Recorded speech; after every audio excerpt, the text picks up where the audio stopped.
Hello, everybody. It is April 24th, 2022. We are the Flock Squawk podcast, where we break down all news related to the Baltimore Ravens and anything else that might be going on in the NFL world. There's a ton to talk about, which we'll get into today. Ready for the draft? What do we got? 4 days to the 4 draft? days, man. I'm really excited, man.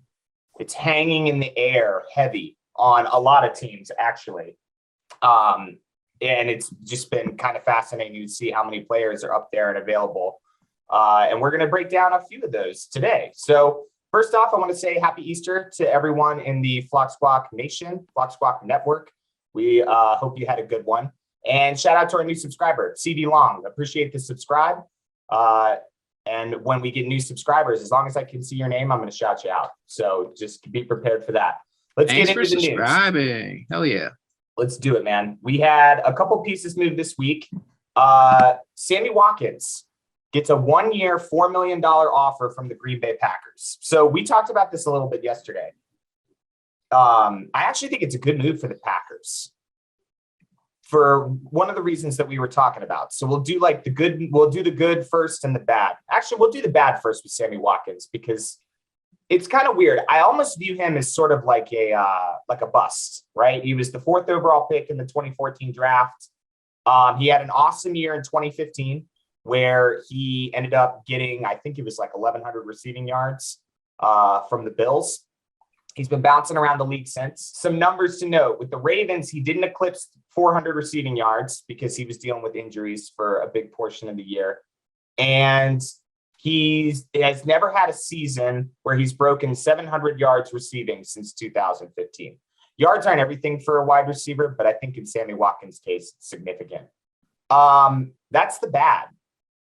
The good is you could make an argument that if Sammy Watkins didn't get picked up last year, the Ravens would have gone 6-11. Right? Like, so the Detroit game, he makes that catch, barely gets Justin Tucker in range for a field goal to win the game against Detroit. And then on the road in Chicago, he had a toe touch catch close, I believe, in the red zone to set up Tyler Huntley getting a touchdown and us sneaking out of Chicago with a 16-13 win. Yep. So I want to get your thoughts on this. Sammy Watkins, like, it's kind of weird. He's kind of had a weird career, and it was a weird stint with the Ravens, don't you think? Yeah, no. Yeah, we had high hopes, especially because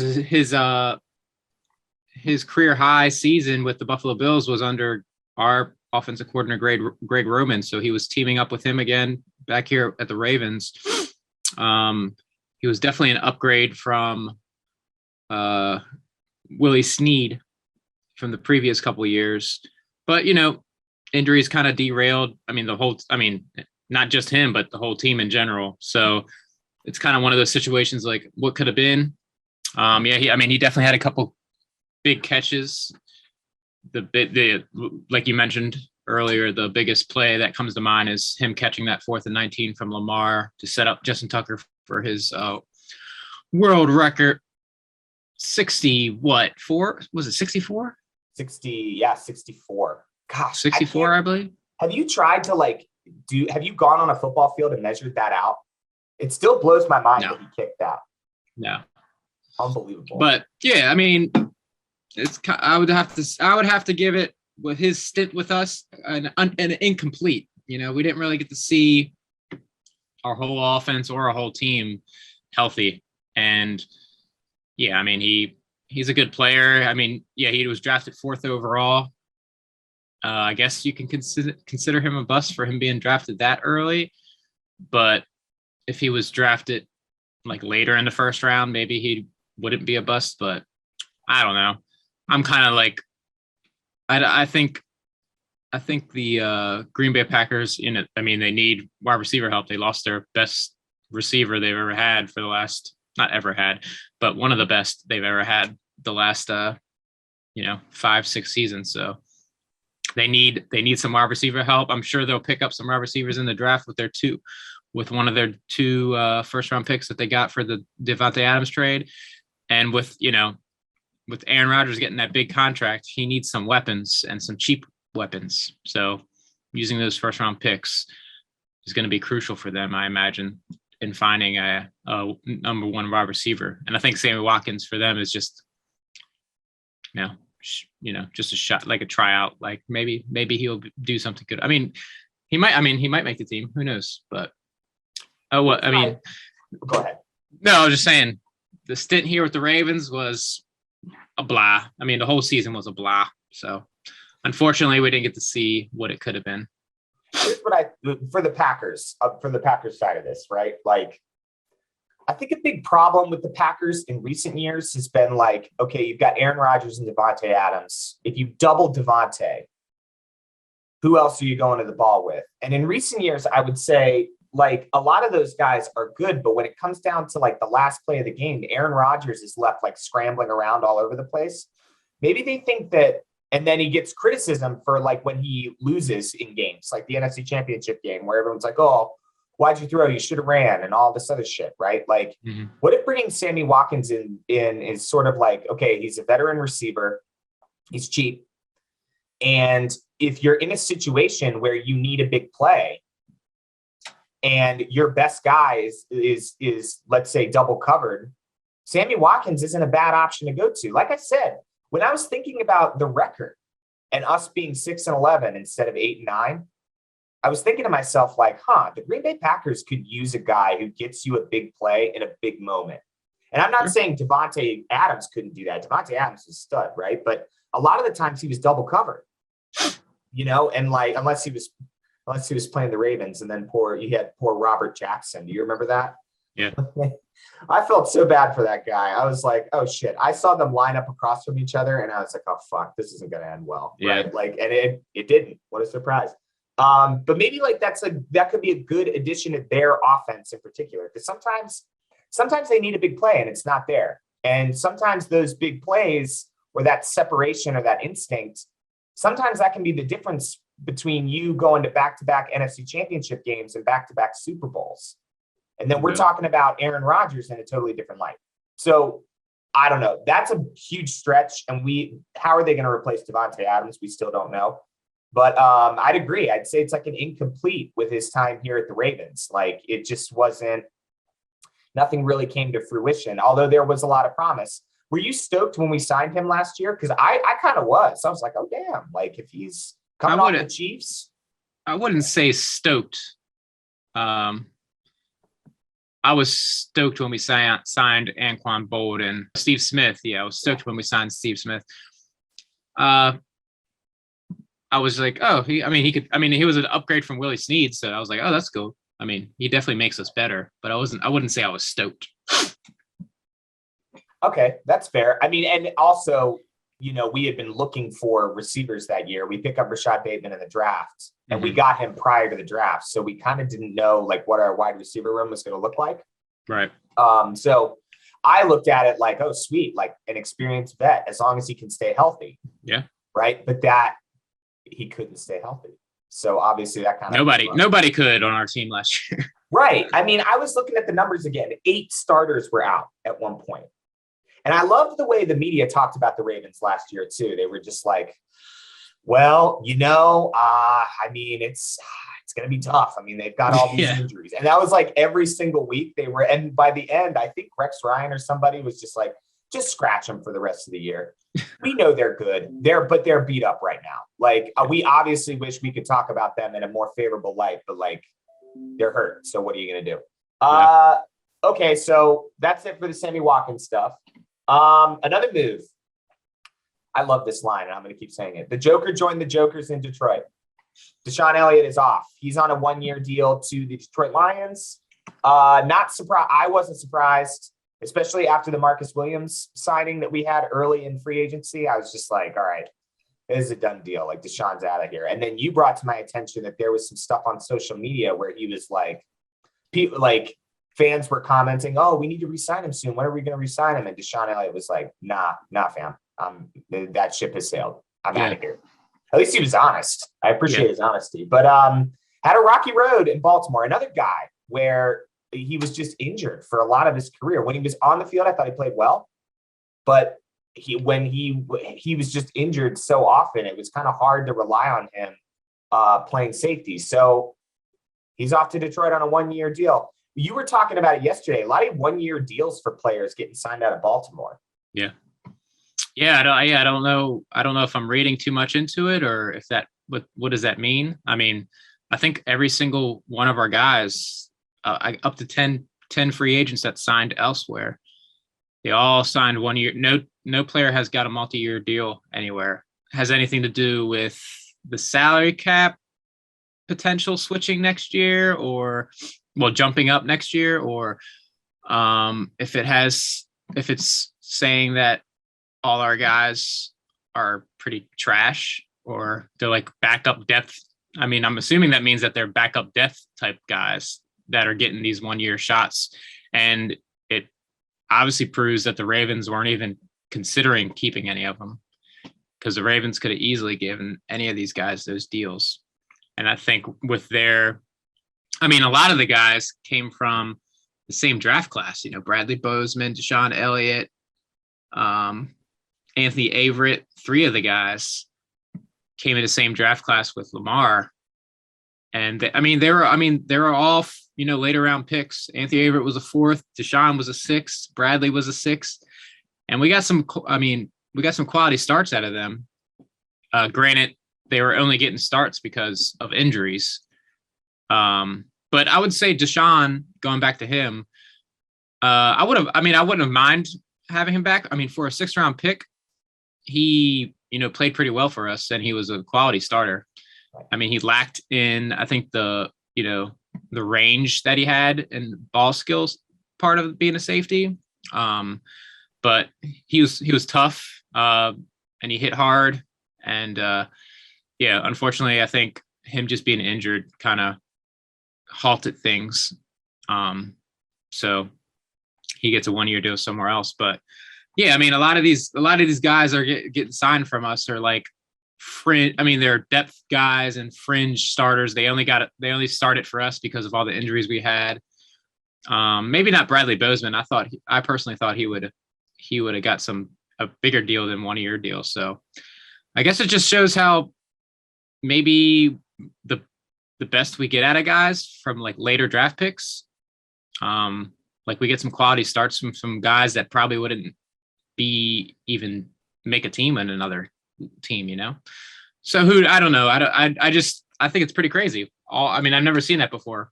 Everybody so far 1-year deals, 1-year prove it deals. No one got any long-term contracts.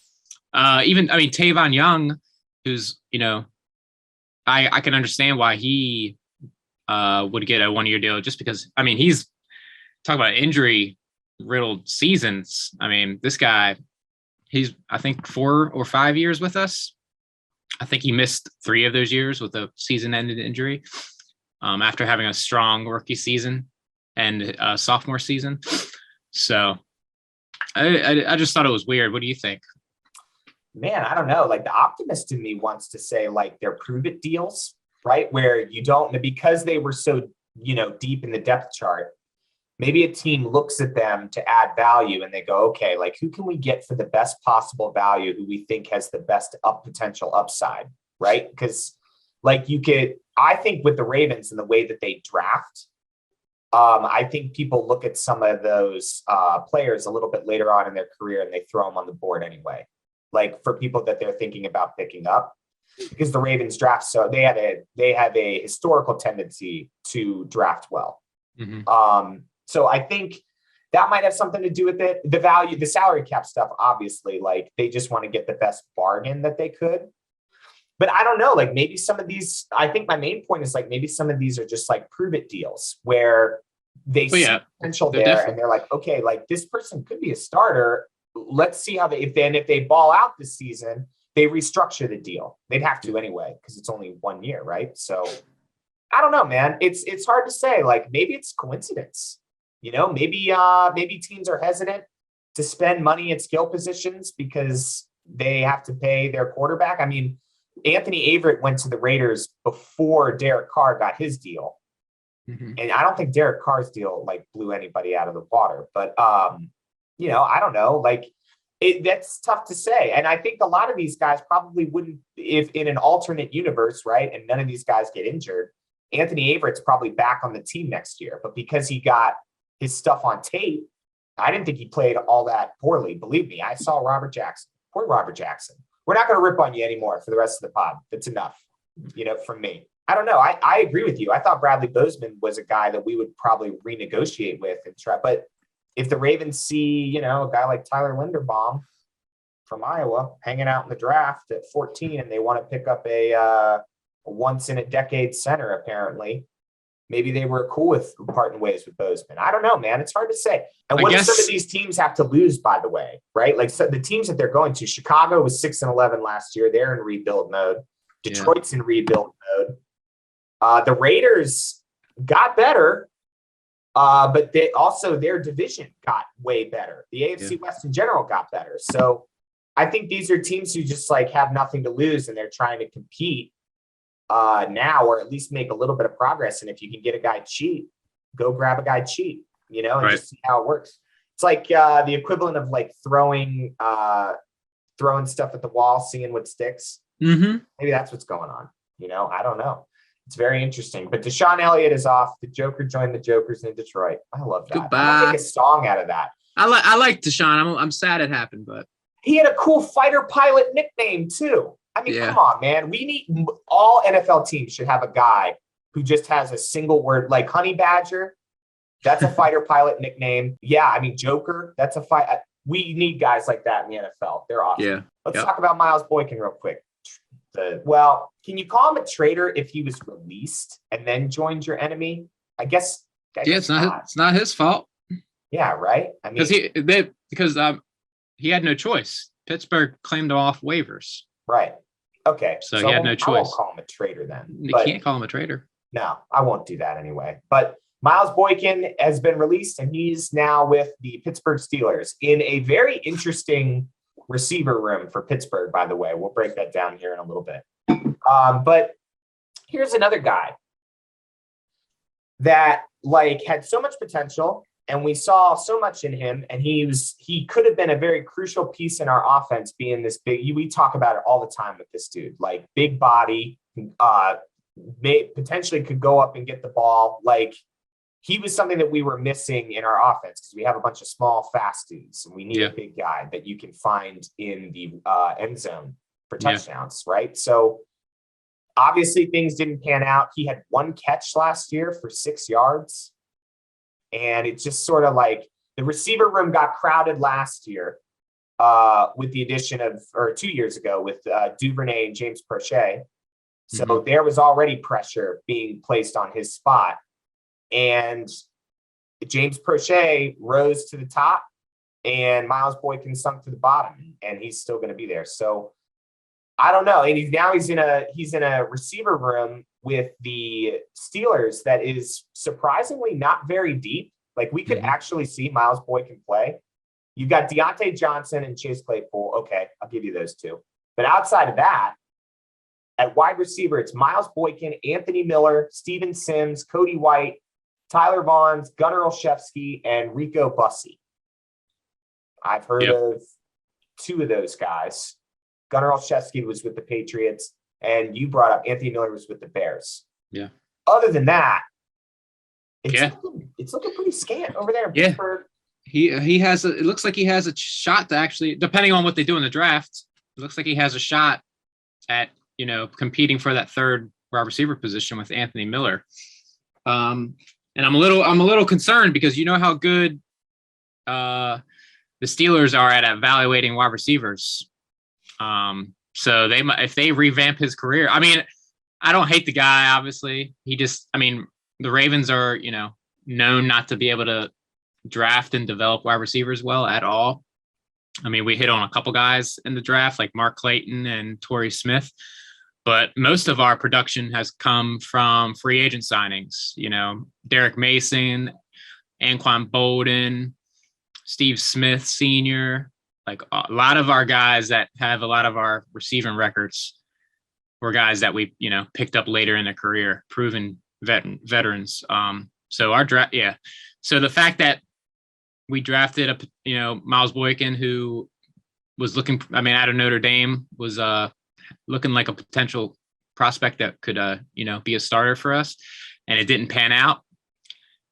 It doesn't surprise me with our, our wide receiver record at Ravens. So It wouldn't surprise me if Pittsburgh jumped on it quick. They picked him up off waivers the day after he was cut. And I think there's a chance that we're going to be seeing him lining up against us 2 times a year. And it will make me sad. I mean, happy for him, but sad for us because the Steelers can develop some wide receivers, man. We can't do shit with wide receivers. So we'll see how it pans out. And it's weird because some of the guys you mentioned, like that we've drafted well, they don't stick around. Like Torrey Smith took off. It's not like he was a perennial Raven, right? He did win a Super Bowl with us, but it's not like he was a perennial Raven. And we're good at every, like, tight ends. You know, I guess you could include, like, when you were talking about free agent production, Shannon Sharp, right? Shannon Sharp came over from the Broncos, won the Super Bowl with him. Different phase of his career, but like Todd Heap, I guess. I mean, we draft. Well, no, we draft tight ends really well. Right. Shannon that's Sharp, what I'm saying. Yeah. That, like, it seems to be like with wide receivers. Yeah. That's the one area. That's the one thing we just can't fucking figure. We can't figure it out. I agree. I don't know what it is. We'll see. I mean, I guess Marquise Brown, we're still figuring out Marquise Brown. He's definitely, he's a 1,000-yard receiver last year. Granted, we had the extra game, but he's obviously he's not a number 1 receiver, but he's a good receiver, in my opinion. It doesn't hurt my feelings that we drafted him in the first round because look at all the busts in the first round that we've seen in previous years. Marquise Brown is not a bust. He's productive. He's had a couple dropping issues, but other than that, I wouldn't call him a bust. No. So, and then we got Rashad Bateman that we're still waiting to hear. I mean, he showed a lot of promise last year. Again, he was one of our injured players, so we still have to wait out on that. But maybe we're turning the tide. But with Miles Boykin, we've needed that, 6'3", 6'4" fast wide receiver to jump up ball type of guy on our team for the last 3 or 4 years.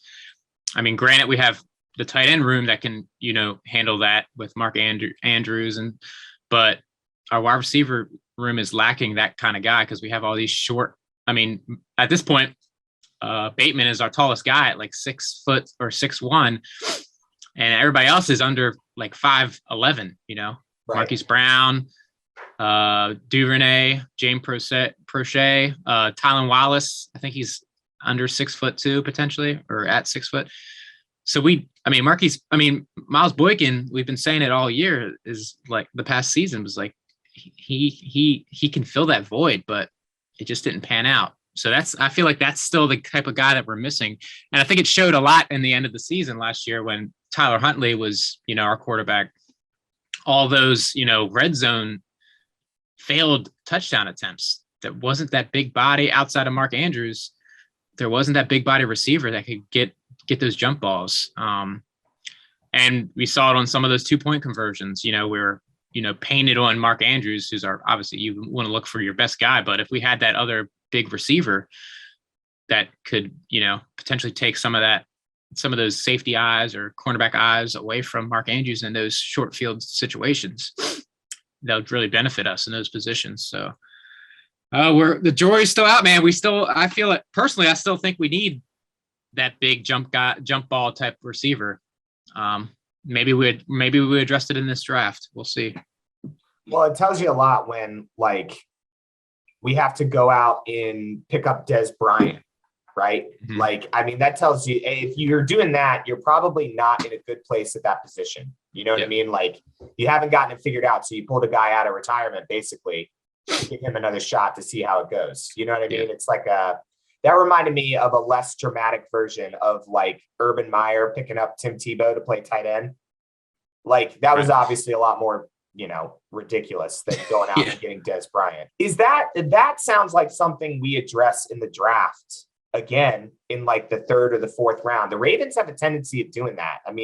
They picked up Duvernay in the 3rd round out of Texas. James Prochet, they picked him up in the 7th round out of SMU, I think. He was way late. He was like one of the later draft picks. And I remember Skip Bayless went on First Take and he was like, "Oh, the Ravens crushed the draft. They picked up this dude in the 7th round." I even liked that pick. Yeah, 6th round, but SMU 6th round. Yeah. Mm-hmm. Yeah. Okay. Gotcha. All right. Yeah, you're close. Yeah. Yeah. So, At the end of the like sixth, basically a seventh round. It was at the end of the sixth round. Yeah. Yeah. I mean, I don't know. But that's not something we address in the first round. I don't think. I think that's something that we probably wait like we always do. Yeah, I agree. Yeah, once we get into the draft talk, we'll discuss what we think we should get with that sixth round. But I guess what do you think? Should we jump into we're on wide receiver talk to the Deebo debacle? What's next? Okay, let's do that. I'll put out quick news on guys we re-signed off of tenders. Tyler Huntley's back. Kind of figured. I'm surprised. I don't know. I think people are going to be asking about him as a quarterback here in the next couple of years. The other way they can get him is trades, and I don't think the Ravens are willing to shop him because he's a hell of a backup quarterback to have in our system. I don't even think a first round pick would get their ears perked up. Maybe a first round pick, but I don't think anybody's going to give. I don't know. Maybe they would give up his first round pick for Tyler Huntley. I doubt it though. Yeah, they would have to offer us something crazy, not something crazy, but yeah, they would have to offer us a first or second round pick for him. And I don't think anybody's going to do that. What do you think the price would be for him?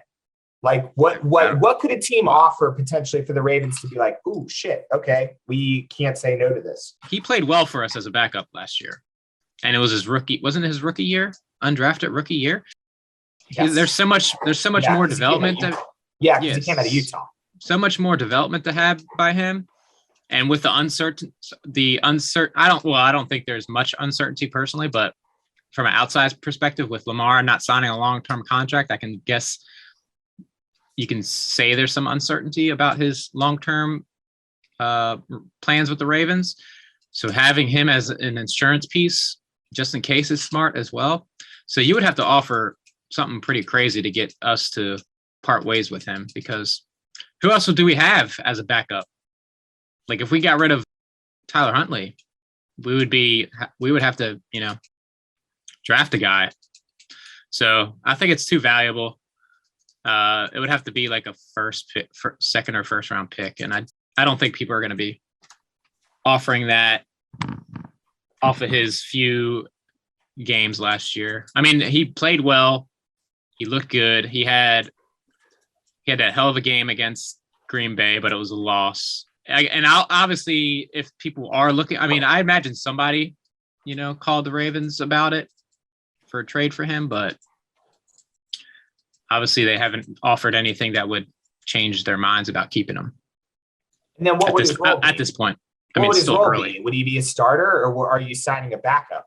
You know what I mean? Like, do you think? Like, I don't know with Tyler Huntley. I don't know what another team would. He would be if someone's trading for him, they want him to compete for a starting position, right? Because you're not trading for a backup quarterback. I don't think.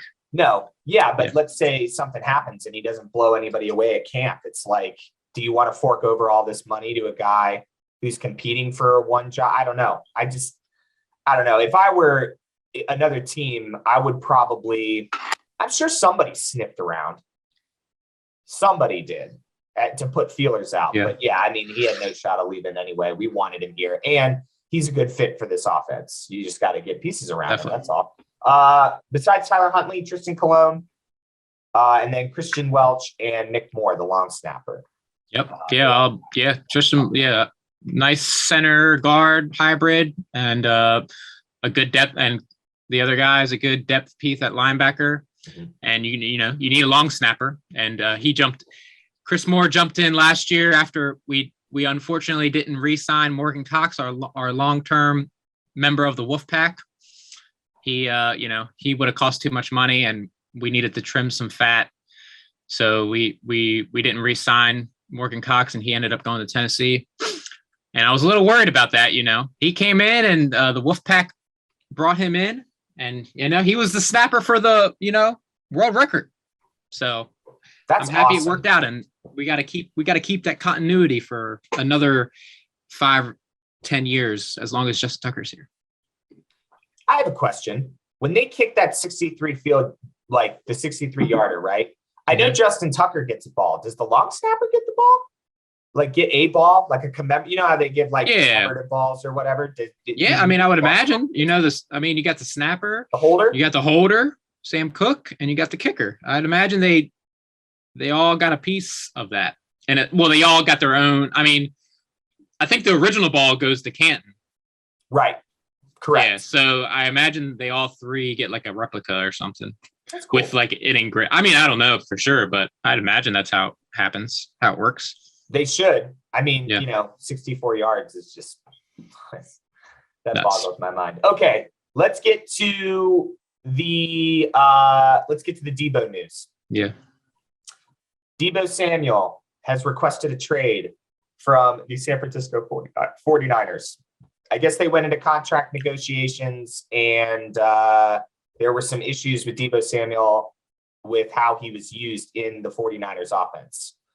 Basically, you can call him a wide receiver, but he's sort of like a wide receiver running back.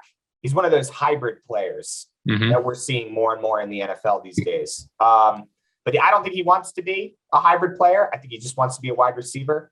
And I think if he was going to do that role again, he wanted more money. And Sure. the 49ers weren't willing to pay him for it. And now he's requested a trade. Top 5 wide receiver in the league is out on the open market. And a lot of teams have been floated as potential landing spots for him. So the Jets, the Colts, the Packers, the Chiefs are on that list. The Cowboys are on that list. The Ravens, where do they stand? Like, could they potentially make a move for Deebo? My guess is no, but I would love to see him in this offense, right? Like, he would, in any offense, he'd be amazing. But in ours in particular, I think he could do some damage for sure. Oh, definitely. Oh, yeah. I mean, every team should be looking into seeing what they can offer to get Deebo on their team, because first of all, he's young. I think it's his only third year. Third or fourth year, and he is a hell of a player, obviously, and very dynamic. Carry the ball out of the backfield. He can catch the ball out of the backfield and run it. He can catch the ball downfield. You know, he's a route runner, great route runner. So he checks all the boxes. And I was, when the news came out, I was like, I texted you and Brad, and I was like, let's start a prayer circle that Eric DeCosta is on the phone right now bringing Deebo to Baltimore, because think of that. Yeah, that offense, Deebo, Mark Andrews, Marquise Brown, Rashad Bateman, Gus Edwards, J.K. Dobbins, and Lamar Jackson. That is a scare. I mean, our offense is already scary with the healthy players that we have. But add Deebo Samuels with his versatility. I mean, we would jump right back at the top. I know. With all the free agent big names coming to the AFC, the Ravens are kind of like underdogs again, which is I like. I love when we're in the underdog mode. But with the whole AFC West, you got Denver with Wilson, you got Devontae Adams coming to Vegas. All these big names jumping over, and then Deshon Watson going back to Cleveland. So I think the Ravens are kind of like under the radar when it comes to being competitive in our conference. But if we got Deebo Samuels, I think we jump back up into that conversation big time. But like you said, the Jets, I mean, they have so much money and they have so much draft capital to pull it off. Like when it comes to trading, I mean, it's unless there's a non-trade clause, the team has all the leverage with where they decide, and they're going to decide to take the best offer. So I feel like what we have to offer is, the 4th overall pick, which I don't think giving up with all our other needs at, defensive line and cornerback. I don't think giving up that 1st round pick for Deebo is necessarily smart. I don't think it's like a top priority over edge rusher and cornerback. So, and obviously the Jets have, 2 first round picks in the top 10. They have 2 second round picks in like the front end of the 2nd round. Like, so they got so much draft capital, they could make it work over us. Even the Green Bay Packers and, Kansas City Chiefs, they both got 2 first round picks. so they can part with a first-round pick. So I think the odds of us being able to make it work are probably slim because the 49ers are going to have better offers than what we can offer. And the biggest thing is the money. I don't think we have the money to offer compared to the Jets and compared to what Kansas City was offering Tyreek and what Green Bay was offering Devontae. So it's a pipe dream. It would be awesome, but I don't think it's going to happen. Yeah, I don't either. And on top of that, like, I know that Robert Saleh was the defensive coordinator over there at the 49ers, but you never know. Like, it doesn't really matter if you're a position player and you build a relationship with any person in an organization. It could be anybody. You know, it might give you an incentive to stay. With I think I could be wrong, but I think Kyle Shanahan's younger brother, who was with the 49ers staff, is over at the Jets too. Oh, really? So that's another connection. I believe I heard that. So I mean, there is some familiarity there, right? I mean, it wouldn't be like a totally foreign landing spot for him. Another team that could probably use him, I think the Jets are in the running for sure. Another team that probably doesn't have the draft capital but could use him, Deebo Samuel could go to the Packers. Yep. The Packers need a guy. The Chiefs need to replace Tyreek Hill. That would be a plug and play. The thing that makes the Ravens so appealing is we already have a guy who does jet sweeps in our offense. That's pretty much Devin Duvernay. Yep. Devin Duvernay does all that stuff. Like we are more than willing to let him, a young guy, go and do those type of plays. And we don't have to it's already like tailor-made into the offense. And that means that Deebo can just go out. If he wants to just be a wide receiver, you have a good opportunity to do that in Baltimore. He really does. I mean, we already have a dude who fills that role that he was playing with the 49ers that pissed him off so much. And it's like, and if you're the 49ers too, like they really hold on to guys. Like they wait until the very end to get guys off their roster. You know, they're doing that with Jimmy Garoppolo. I don't even know if Jimmy Garoppolo is going to get traded from the 49ers. I have no idea at this point. So I don't think Deebo is going to move anytime soon. But I mean, it's a very similar DK Metcalf situation where I feel like any huge wide receiver that's out in the market, we should be making a play for him. But I just don't think we have the capital, you know, unless you package all those 4th round and 3rd round picks into something crazy. But the team's probably not going to go for that. So, and I don't think we should do that anyway. I agree. I think we should probably leave well alone. But if they did make a play and we did go get him, I was saging my house, dude. I was like, oh shit, like all the gods I could think of. I was just like, hey, if help a brother out and get him over to Baltimore. I think he'd be an awesome addition to any team, like I've said. But I think with the Ravens, if he wanted to get away from that running back role, he could do that. Or if he's tired of doing jet sweeps and tired of we have enough running backs. He's never going to be used for that. He would be a strict wide receiver, which is something I think that he wants. But yeah, you think of the position that the San Francisco 49ers were in, they lost like 3 running backs throughout the year. So having Deebo running back towards the end of the year made sense for them in the moment. But yeah, I mean, and from his position, I mean, it's a smart business decision. You know, you don't want to be a running back when you see the contracts the wide receivers got this offseason.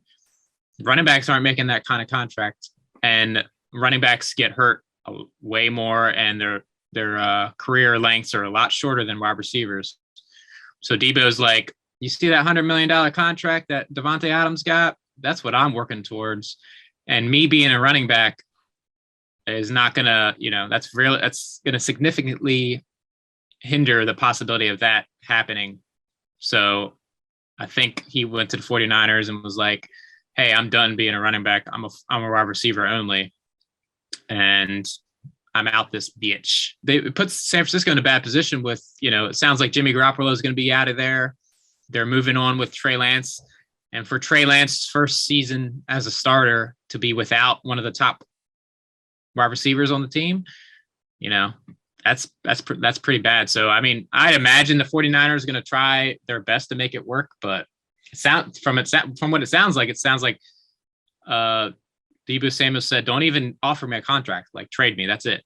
Like, don't even offer me any don't send me any numbers. I'm out of here. So do you think that's an unfortunate indictment on Trey Lance? Like, because we saw some of his starts this year and they were rocky, to say the least. Mm-hmm. It was good. He lost a lot of bad in there. Like, he's still a work in progress. I'm not willing to like call him a bum or anything. I just think he's a work in progress, right?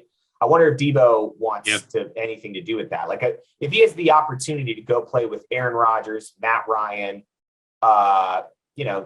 Zach Wilson. I mean, they have the capital to go get him. Lamar Jackson. Like, I don't know. Does he want to deal with, like, maybe he doesn't see it in Trey Lance yet? Like, I don't know, man. But these hybrid players are changing the game, dude. These players that can play multiple positions in the NFL, you're going to see some really funky contract negotiations coming up in like the next 10, 15 years with guys. Because you saw it with Le'Veon Bell. Yeah. That was his whole issue, was like, I line up as a wide receiver, 50% of the time. Give me some wide receiver money. But yeah, well, we know how that ended up. He ended up playing with the Ravens last year. So. Well, I was going to say, what's the saying? When millionaires fight billionaires, billionaires win. It's like, it's one of those situations. So I don't know. I would love it if we had him though. I think that would be really great. And we wouldn't have to carry the ball. So just a thought. That's our 2 cents on that. Since the draft is in 4 days, there has been some movement. I know, I'm so stoked. And I have no idea who we're going to pick in the first round either, which is really exciting. We got a lot of needs. And we could pick a lot of players, and I probably wouldn't be bummed about it. But Jordan Davis out of Georgia, he visited the Ravens facility earlier this past couple weeks. Why bring a guy into your facility if you're not interested in picking him up? And he's projected to go in the first round pretty high. So he showed up. Trent McDuffie at corner. Last podcast, I called him OJ McDuffie. Might be his father. I don't know. I haven't looked into the connection there, but OJ McDuffie was a wide receiver for the Dolphins in the late 90s, early 2000s. Throwing that out there. I know no one cares.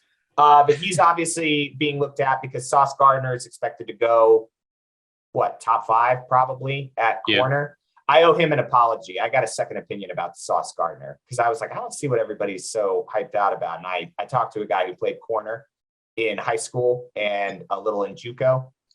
And he was like, oh man, dude, this guy's, with the way his hip placement, he's always in the guy's back pocket. Like, he can cover, he can intercept. Like, this guy's legit. So I've had a change in heart on Sauce Gardner. Leave me alone, people, if anyone's discrediting me for that.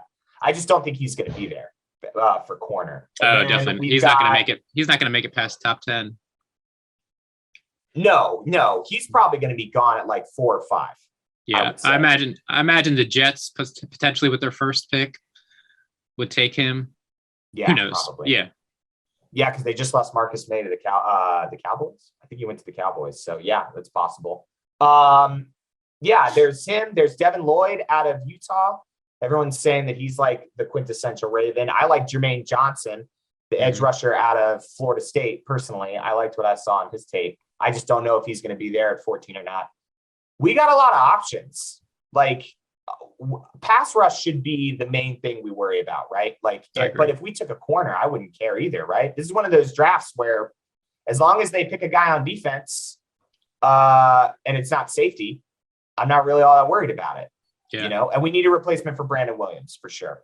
Yeah. That's why I think Jordan Davis, they're looking at Jordan Davis because he's a big man and he's going to provide a lot of run stopping ability and pass rush from this, middle of our defensive line. I've been seeing him projected in the early first round, but if he's there at 14, I feel like he's a definite pickup for us. He's a monstrous guy, but he's, so athletic. You can see, Brandon Williams is a prime example. We got him, in the 6th or 5th round, and he's a free agent still. I don't know if there's any contract negotiations with him or if we have any interest in re-signing him. It seems like they might wait till after the draft, see what they get. But if we get Jordan Davis at D tackle in the first at 14, I think Brandon Williams is gone for sure. Yeah. Because you wouldn't need Brandon Williams. This guy's a monster. I don't know much. I don't really dabble into looking at the college guys until the draft until this point in time. So I don't have any stats on him, but I've seen pictures and he's monster. Yeah. And he was he on Georgia? Georgia. Yep. Georgia's defense. I mean, I think they have like 4 or 5 defensive prospects potentially going in the first round. So yeah, I would be really excited if he's available at 14 and we get him. So McDuffie visited us too, you said? I don't know if he visited. Okay. But I've seen a lot of people mocked. He's been mocked over to the Ravens. The Ravens have shown interest. Yeah. It's a name that's been floated out in a lot of like press releases and stuff like that. But the ownership, Steve Bisciotti, is basically like, if we went in all in on defense, I wouldn't care. That's a paraphrase, obviously, but he did mention that. Like, if it was an all defensive draft, he wouldn't mind at all. So I think defense is going to be that first pick. It just makes sense. Defense has our biggest needs all across the defensive line, especially edge rusher, and now cornerback with all the departures at cornerback and free agency. Chris Wesley, Anthony Avery, Tavon Young, all gone. With Marcus Peters and Marlon Humphrey coming off season-ending injury, and then our depth behind them is Jimmy Smith is a free agent. He's still a free agent. Like we have no depth behind our quarterbacks. So I think cornerbacks is just as important as edge rusher at this point. So I would be happy with either one of those positions. And there's those, you mentioned those 2 of those 3 guys that are up there, McDuffie, Sauce Gardner, who's definitely going to be gone by the time we pick. Yeah. And then you got the guy from LSU that we talked about last podcast. Stingley. Yeah, Stingley Jr., who, played with Jamar Chase. So that could, if we ended up grabbing him, that would make for some interesting matchups when we play the Cincinnati Bengals twice a year. So one of those 3 guys would be awesome. And like you said, the edge rushers, there's so many edge rushers. Jermaine Johnson that projected to us. Was it Kafusi or? Oh, George Karlaftis. He's been projected to Purdue. The guy from Oregon seems like there's. Thibodeau. Yeah, I've been hearing a lot about his character. Like a lot of people are questioning. They're not sure if he's going to go. I mean, he has the talent to go top 5 or in the top 10 at least. But a lot of people will say there's a lot of question marks around his character. I don't know why. Obviously, I don't dive too deep into the college players at this point, but I've heard that a lot. So there's a chance that he might fall to mid-teens. So if we have a chance to pick him up, would we take a chance, even though there's some potential character issues? I heard that a couple times. I'm not sure what it is exactly about him, but I don't know if it's too much confidence or like his personality. I don't know what it was. I have to Maybe he doesn't straddle the line of confidence and arrogance well. Yeah, I think some people like they think they're coming off as confident, but it's kind of arrogant. Yeah, maybe that's what it is. But any of those guys or Jordan Davis on the D line would be awesome. Another guy that visited us when it comes to later round picks, James Cooks, Dalvin Cook's little brother, running back. He's a smaller frame guy, but he's quick and can catch the ball just like his brother. He's obviously not projected to be as good as his brother because he's projected to be like a middle round guy. But with all our picks in the 3rd and 4th round, especially since we were considering bringing in Melvin Gordon, which we haven't heard much about the last week, if anything is getting done with that, I wouldn't be surprised if we pick a running back in those rounds, and that'd be cool to have James Cook, who's if he's anything like his brother, that would be awesome to have as a 3rd option. Kind of reminds me of like our late round pick of Ray Rice and that 3-headed monster we had with McGahee, McClain, and Ray Rice his rookie year. The good old days. We could have J.K. Dobbins, Gus Edwards, and Cook potentially.